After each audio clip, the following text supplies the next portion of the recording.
Hi ate! Happy 13th birthday sa'yo. Ayan, mula sa puso ko at puso ni Tera. We love you, Avisala Eshma. I wish you all of the luck and good things in your career. At napakabuti at napakahusay mong bata. Huwag kang magbabago. Again, happy birthday.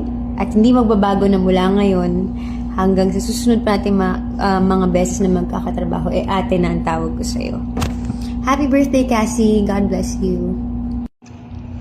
Happy birthday, Cassie girl! This is me, your Ate Faith, that you adore so much and you love so much. And you idolize so much. Alam ko na sobrang ang taas talaga ng tingin mo sa akin. Hindi. Ako ang mataas ang tingin ko sa'yo, Cassie, because at your age, sobrang mature mo, napaka-talented mo, at napaka-professional mo bilang isang ka-work. But aside from that, bilang isang tao, humahanga ako sa'yo. Kasi masarap kang kasama, masaya tayo magkwentuhan, and also, ang pangarap ko sa'yo ay lahat ng mga bagay na deserve mo, sana ay mapunta agad sa'yo, agad-agad.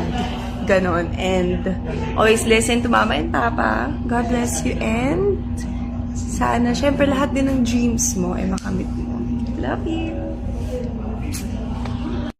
Hi Cassie, happy birthday. Enjoy your day. And sana naman sa birthday mo, malibre mo na ako, di ba?